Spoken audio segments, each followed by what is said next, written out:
Group 1 లో ఉన్నటువంటి కొన్ని అవకతవకలు జరిగాయని చెప్పి కొంతమంది కోర్టుకు వెళ్ళడం జరిగింది. ఇప్పుడు అది కోర్టు పరిధిలో ఉన్నటువంటి విషయం అన్నమాట. ఉమ్, అయితే గ్రూప్ 1 ని దృష్టిలో పెట్టుకొని టీజీపీఎస్సీ గ్రూప్ 1 ని చూపిస్తూ ఉమ్.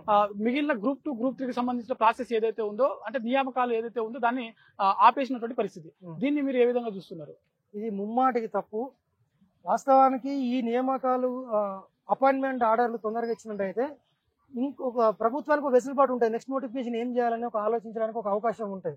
కానీ ఏళ్ల తరబడి వీటిని సాగదీస్తూ నోటిఫికేషన్లు ఇవ్వకుండా, ఇచ్చిన నోటిఫికేషన్ ని సరైన సమయంలో సరైన పద్ధతిలో నిర్వహించకుండా, తప్పుడు టైం టేబుల్ వేసుకొని ఒక అవగాహన లేకుండా నోటిఫికేషన్లు ఇవ్వడం వల్ల నిరుద్యోగులు తీవ్రంగా నష్టపోతా ఉన్నారు, ఆర్థికంగా నష్టపోతా ఉన్నారు, మానసికంగా ఇబ్బందులు పాలవుతా ఉన్నారు.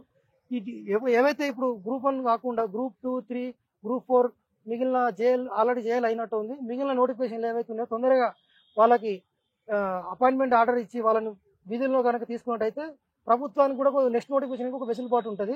తక్షణ వైపుగా ఆలోచన చేయాల్సిందిగా రాష్ట్ర ప్రభుత్వాన్ని కోరుతా ఉన్నాం.